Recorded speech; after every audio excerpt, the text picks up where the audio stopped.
বাবু, বাবু একটু শুনবেন, একটা খবর আছে, একেবারে হেঁচকি তুলবেন বাবু। কি হলো আবার এত সকাল সকাল? কার আবার কি চুরি গেছে নাকি, না বউ পালিয়েছে? হ্যাঁ এই না না, তার চেয়েও বড়। গত রাতে আমি নিজের চোখে দেখেছি ওই আদিত্য পুকুরে নামছে, হাতে ঝুড়ি, মনে হলো মাছ চুরি করছে। আদিত্য? ওই হারামজাদা? আগেই বলেছিলাম ওর ঠিক নেই। নিজের শ্বশুর বাড়িতেও এসব কাজ, একটা পাজি বলেই ঘর জামাই হতে হয়েছে। বাবু, বাবু আপনি না থাকলে এই গায়ের সব শেষ। আমি তো ভয়েই আছি, আজকে আপনার, কালকে অমুকের, তারপর কার পুকুর সব নেবে। ঠিকই বলেছিস, পুকুর মানে সম্পদ আর চোর মানে সর্বনাশ। গায়ের লোক ডেকে এর ব্যবস্থা নিতে হবে দেখছি, কিন্তু তোর তো কোনো কাণ্ড কারখানার ঠিক নেই। কখন কোথায় থাকিস তার তো ইয়ত্তা নেই। আমি তো আপনার সেবায় নিয়ে যেত, যখন যা হুকুম করবেন একেবারে সঙ্গে সঙ্গে পৌঁছে দেব। এমন ভাব করছেন যেন আমায় আপনি জানেন না বাবু। জানি বলি তো সন্দেহ করি, এখন আবার ফুরুত হবি? হ্যাঁ বেশ, তুই একটু চোখ কান খোলা রাখবি কেমন? ওসব আমাকে বলে দিতে হবে নাকি? আজ কি নতুন এসব আমার? তা নতুন নয়, কিন্তু বারবার তো সেই ভুলটাই করিস। বলি সব কিছুতে একটু সজাগ থাকতে হয়, বুঝলি? সজাগ ছিলাম বলেই তো এমন খবরগুলো দিই। আচ্ছা আচ্ছা ঠিক আছে, আজকে তবে আয়, আর জমিগুলোর খোঁজ নিয়ে আমাকে জানাবি, ঠিক আছে? ঠিক আছে, আপনি এখন বিশ্রাম করুন তবে। আর গায়ের সব বিষয় একটু দেখবি ভালো করে, বুঝলি?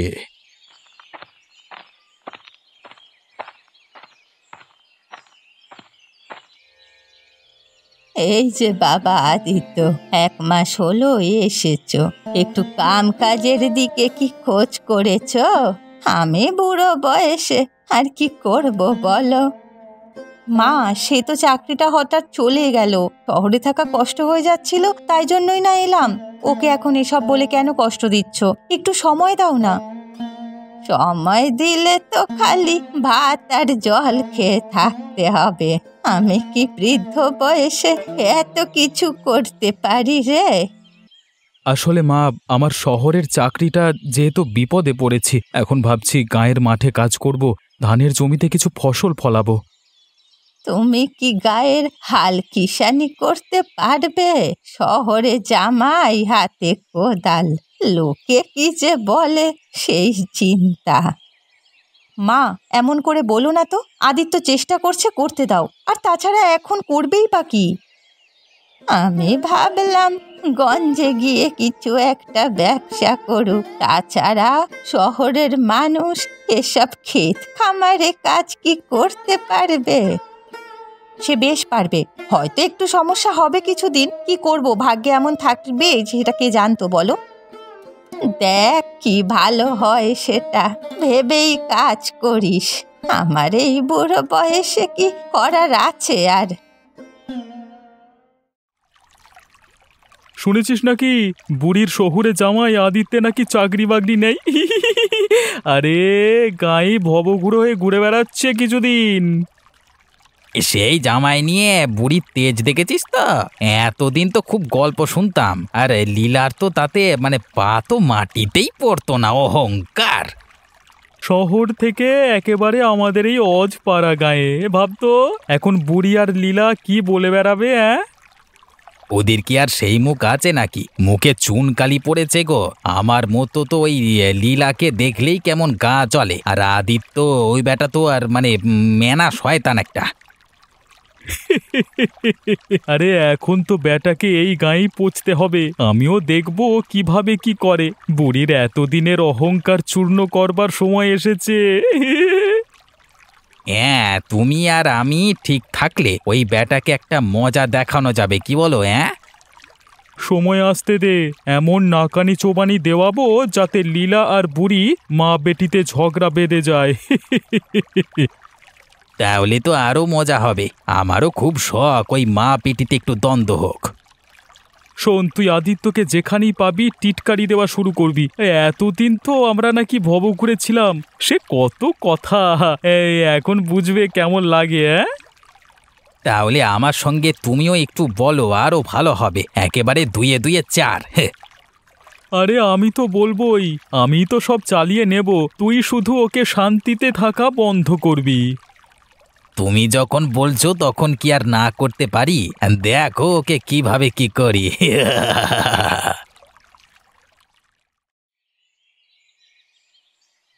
কি গো, এত চিন্তায় ভেঙে পড়লে কেন?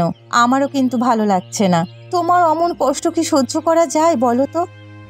কি করব গো, বড্ড অসহায় হয়ে পড়েছি। চোখে একেবারে অন্ধকার দেখছি। কি করব, কি খাবো, কিছুই তো ভাবতে পারছি না। তোমার মাও তো বুড়ো মানুষ। জীবনে কোনো কিছু তো আর থেমে যায় না গো, শুধু জায়গা বদলায়। শহরের ফ্ল্যাট ছেড়ে এখন হয়তো গায়েই আমাদের ভবিষ্যৎ। আমার অসহায় অবস্থায় সবাই দূরে চলে গেল, অথচ আমার চাকরি থাকতে কতজনকে সাহায্য করেছি লীলা। একই বুঝি বলে সময়ের ফের। তুমি তো মানুষের কোনো ক্ষতি করনি, সৃষ্টিকর্তা সব দেখেছেন। তুমি ঠিক একদিনের ফল পাবে, দেখো। হয়তো সাময়িক একটা কষ্ট হচ্ছে। সবাই যেভাবে দেখছে, যেভাবে হেয় করছে, যেন আমি ভিখারি, অথচ আমিও তো মানুষ। ভালো খারাপ সময় আসতেই পারে, আমি আর পারছি না গো। তুমি আমার স্বামী, আর সেটাই আমার সবচেয়ে বড় পরিচয়। তুমি ধনী হও আর গরিব, আমি সব সময় তোমার পাশেই থাকবো। লীলা, চিন্তা হচ্ছে এই গাঁয়ে কে আবার কি না বলে বসে। কারণ এখন তো আমার কোনো কাজ নেই, হাতে টাকাও নেই। সবাই হয়তো বলবে আমি পেট চালাতে এখানে এসে জুটেছি। এসব পাগলের মতো কথা বলা বন্ধ করো তো। তোমাকে কেউ কিছু বললে আমি কি তখন চুপ করে বসে থাকবো? আর তুমি কি কারো ভাত খেতে যাচ্ছ নাকি যে ভাতের চাল নষ্ট হচ্ছে? মানুষ যখন অসহায় হয় তখন চারিদিক থেকে সবাই চেপে ধরে গো। সমাজটা বড় নিষ্ঠুর, নিষ্ঠুর একটা অবস্থা। আমি তোমাকে কেউ অপমান করবে সেটা কখনো হতে দেব না। কেউ এমন বাড়াবাড়ি করলে তাদের শুনিয়ে দেব।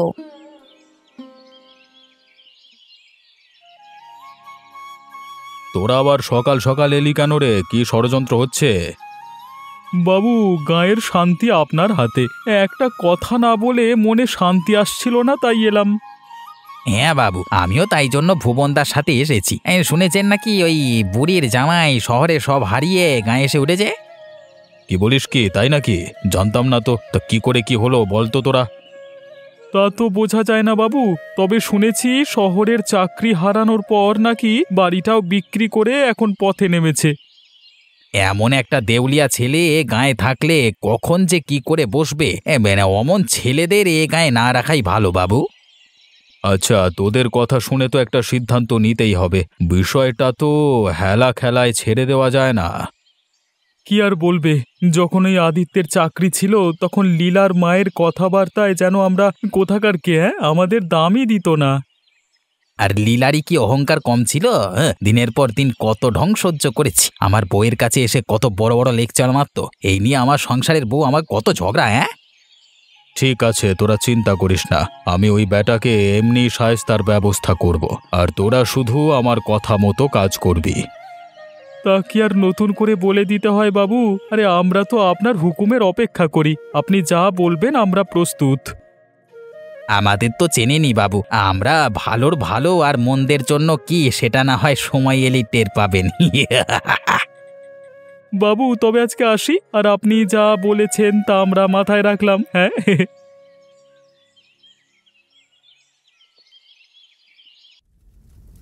বলি লীলা, একটু বাড়ির রান্নাতেও তো হাতটা লাগাতে পারিস। আমি কি এই বুড়ো বয়সে এত সব সামলাতে পারি একা একা? আমি তোমার বাড়ি আসায় বুঝি খুব ঝামেলা মনে করছো মা? দেখছো তো মনটা কতদিন কেমন ভার হয়ে আছে। চিন্তায় কি পেটে ভাত যাচ্ছে? তবু তুমি আমার এমন করে বললে কই যাবো বলো তো মা?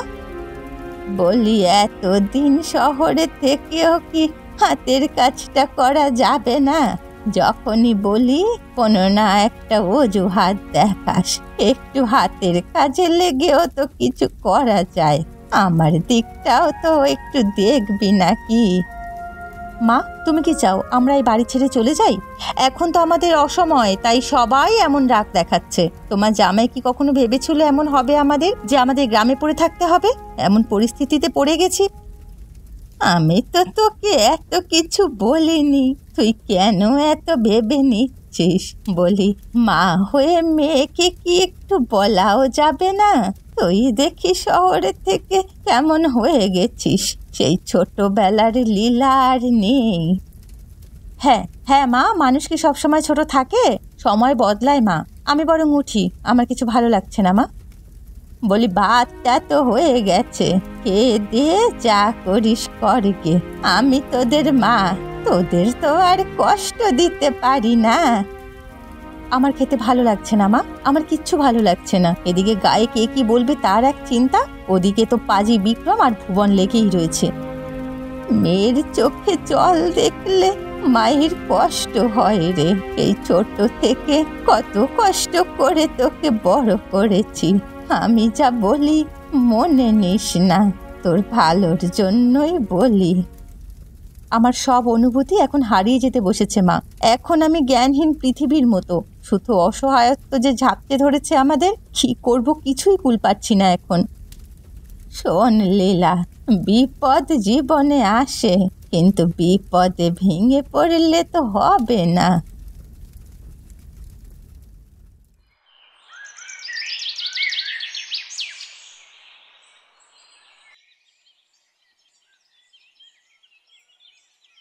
এই যে জামাই আদিত্য, তোমায় যে বেশ কিছুদিন গায়ে দেখছি, তা তোমার চাকরি বাকরির সমস্যা হয় না?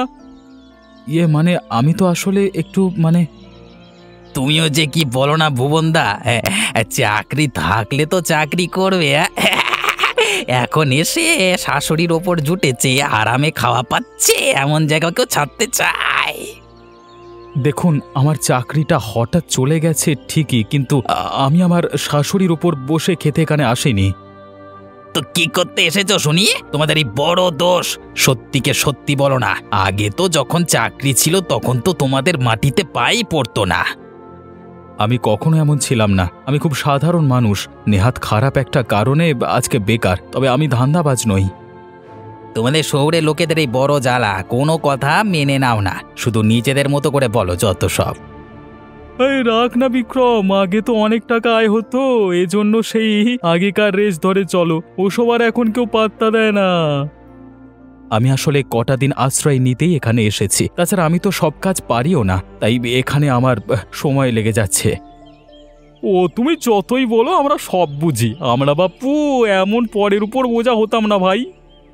আমিও গো, লোকজনের আজকাল একটু লজ্জা নেই, সারাদিন খাচ্ছে আর আড্ডা মারছে। এসব শুনি আর কি হবে, যার শোনার সে তো আর এসব মাথায় নেয় না। আমি হলে তো লজ্জায় বেরোতুম না। চলো চলো, এখানে থাকলে আবার বেশি কথা হবে।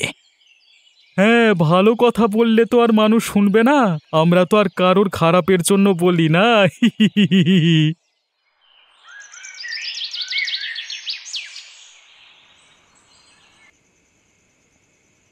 কই রে লীলা, তোরা একটু এদিকে আয় তো, আমার কিছু কথা ছিল। হ্যাঁ মা বলো, কি খেতে ডাকছো বুঝি? তোদের কি খাওয়ার ঘুম ছাড়া কথা নেই? বাকি একটা খড় কেটে দুটো করিস না, তোদের ভাবসাব আমি তো বুঝি না। তুমি এমন রেগে কথা বলছো কেন মা? কি হয়েছে খুলে বলো। শোন লীলা, আমি আর এত কথা হজম করতে পারবো না। আমায় তো একটা গোষ্ঠীতে থাকতে হয়, সবাই জামাইকে নিয়ে অনেক কথা শোনায়। মানুষ কি আমাদের খাওয়া দেয় না টাকা দেয় মা? ওদের কথা শোনো কেন? দেখ, এত তর্ক করতে পারবো না। তাছাড়া আদিত্য কিছু করছে না, শুধু শুয়ে বসে খায়। আমি এভাবে আর তোদের রাখতে পারবো না।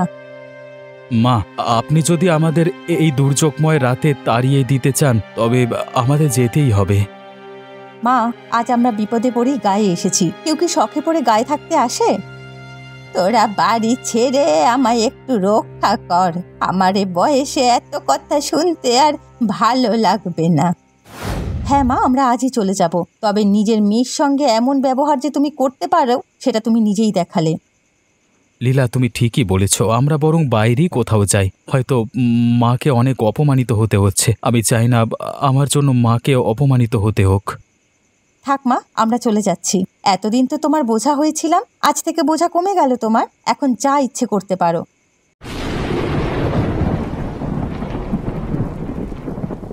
এই বর্ষায় এমন একটা নৌকা যে পেলাম, তবু মাথা খুঁজবার ঠাঁই হলো গো। কি আর করবো বলো তো, শহরে কত বড় বাড়িতে থেকেছি আজকে, অথচ আমাদের জায়গা খোলা আকাশের নিচে এক নৌকায়।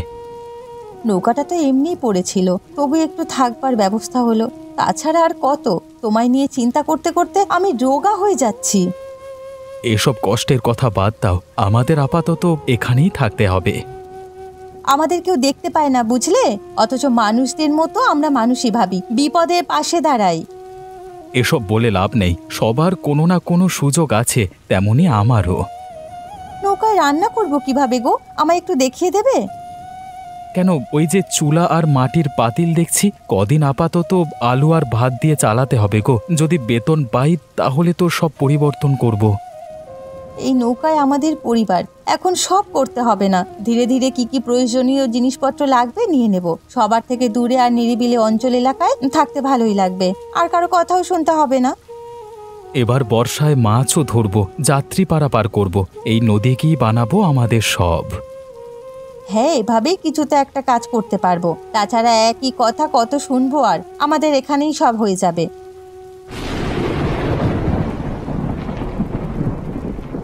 হায় রে, কি বৃষ্টি গো! এই অসময়ে এমন বৃষ্টি হয়ে চারিদিকে সব নিয়ে গেল গো। এখন পরিবার নিয়ে কোথায় দাঁড়াবো? আমি আর কি করব? আমি যে দিশাহারা হয়ে পড়লাম। এভাবে বৃষ্টিতে যে সব ডুবে যাবে আমি ভাবতে পারিনি। আমাদের এখন কোথায় ঠাঁই হবে? এই যে বন্যা সব ভাসিয়ে দিল। আশেপাশে যে কোনো উঁচু জায়গাও নেই যে সেখানে গিয়ে থাকবো। এদিকে তো আলু চাল সব ভাসিয়ে নিয়ে গেছে। কৈলাস বাবুটা একটু দেখতে পেলো না? বাবুর বাড়িতে আমরা সারা বছর খাটি, বাবুর কি একটুও দয়া মায়া হলো না? আমরা এত বিপদে পড়ে আছি। বাবুরা আমাদের শুধু কাজ করিয়েই নেয় রে, কিন্তু বিপদে পড়লে আর খোঁজ রাখে না। এসব ভেবে কি হবে? এখন আমাদের সৃষ্টিকর্তাকে ডাকা ছাড়া আর কোনো উপায় দেখছি না। উনি এখন পারেন আমাদের রক্ষা করতে, কিন্তু একটা খোঁজ তো করতে হবে। এভাবে বসে থাকলে তো কোনো আস্থা রাখতে পারবো না আমরা। ভুবনদা, চলো গো, আশেপাশে কেউ যদি একটু সাহায্য করে। কিন্তু কিভাবে যাবি? আমাদের তো নৌকাও নেই যে তা নিয়ে দূরে যাব, চারিদিকে তো জল আর জল।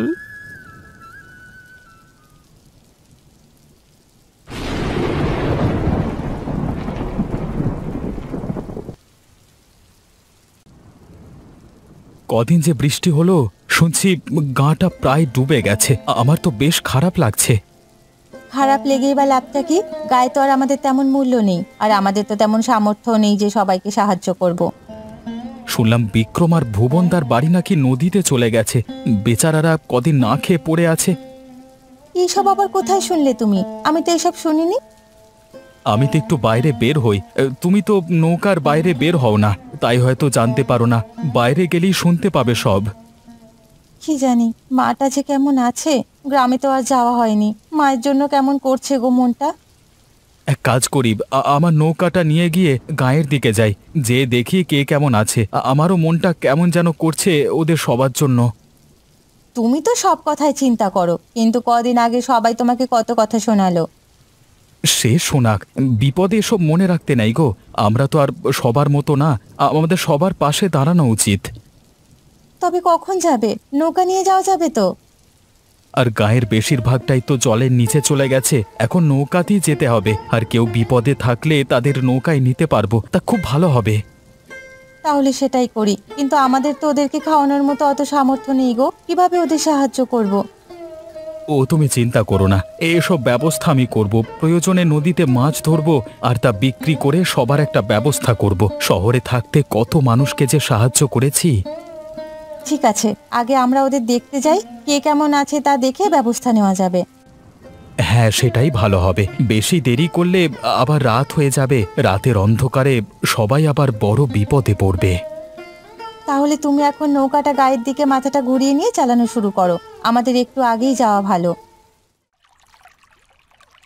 ভাই আদিত্য, তুমি এসে ভালোই হলো। আজকে দুরাত হলো আমরা সব জলে হারিয়ে বিপদে আছি, কেউ নেই সাহায্য করবার। আপনাদের চিন্তা করতে হবে না, সব শুনে আমি আর লীলা নৌকা নিয়ে আপনাদের সাহায্য করতে এলাম। আপনারা ভাববেন না। আমার মা কেমন আছে গো ভুবনদা? আমার মা কোথায়? তোর মা ভালোই আছে। কাকিমার বাড়ি বন্যায় ডোবেনি রে, কিন্তু কাকিমার ছোট্ট ঘরে তো আমরা এতগুলো মানুষ থাকতে পারবো না। লীলা, তোরা আমাদের একটু বাঁচা। আমাদের এখন কেউ নেই রে, দুদিন থেকে আমরা এই বন্যায় আটকে রয়েছি। তোমার আর ভয় পেতে হবে না, আমাদের নৌকায় জায়গায় অভাব নেই। এসো এসো, উঠে এসো। সবাই শক্ত করে ধরে রাখেন নৌকাটা, জল বাড়ছে কিন্তু আমাদের সময় কম, তাড়াতাড়ি নৌকা ছাড়তে হবে। হায় হায়, এত বৃষ্টি, নদী তো আমাদের ঘর পর্যন্ত নিয়ে নিল। আদিত্য, এমন ভয়াবহ দৃশ্য আগে কখনো দেখিনি ভাই। তুমি জানো আদিত্য, এই নৌকা না আনলে আমরা সবাই তো মারা পড়তাম, কি যে কষ্টে ছিলাম। ভয় পাবেন না বিক্রমদা, যদি আমরা একে অপরকে সাহায্য করি আমরা একে অপরের শক্তি হয়ে উঠব। গায়ের লোকেরা মনে করবে যে আমরা সবাই একসাথে আছি, তখন তারা বিশ্বাস করবে সবাই একসাথে থাকলে বিপদ কাটানো সম্ভব। আমাদের শুধু একে অপরকে বিশ্বাস করতে হবে। আমি জানি আমরা পারবো, একদিন সবাই আমাদের পাশে দাঁড়াবে। এখনই নৌকা আমাদের আশ্রয়, যতদিন আমরা একে অপরের পাশে থাকব ততদিন কোনো কিছু আমাদের ভাঙতে পারবে না। এই বন্যা হারবে।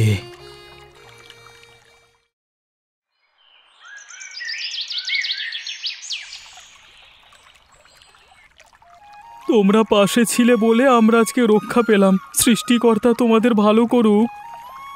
দেখো, সবাই নিরাপদে ফিরে এসেছে। এই ভয়াবহ বন্যার পর আমাদের একসাথে টিকে থাকা, একে অপরকে সাহায্য করা কতটা জরুরি ছিল। আদিত্য, আমি তো ভাবতাম তুমি কিছু করতে পারবে না, কিন্তু এবার আমি দেখলাম তোমার মতো মানুষের কাছ থেকে আমাদের শিখতে হবে। আমি তো বলি, মানুষ কখনো থেমে থাকলে বিপদ আসে, কিন্তু যিনি একে অপরকে বিশ্বাস করে তিনি সবকিছু জয় করতে পারে। তুমি ঠিক বলেছ আদিত্য, আজকে আমি শিখলাম অনেক কিছু। বিক্রমদা, সবাই একসাথে থাকলে কোনো বিপদ আমাদের কিছু করতে পারবে না। আজ আমরা শুধু একে অপরের পাশে দাঁড়িয়ে থাকি, কাল গায়ে সবাই মিলে একসাথে নতুন জীবন শুরু করব। এই বন্যার পর আমাদের শক্তি আরও বাড়ল। যতদিন আমরা একে অপরকে বিশ্বাস করি ততদিন কিছুই আমাদের হারাতে পারবে না। আজকের পর গায়ের প্রতি আমাদের দৃষ্টিভঙ্গি বদলাবে, সবাই একসাথে চলব।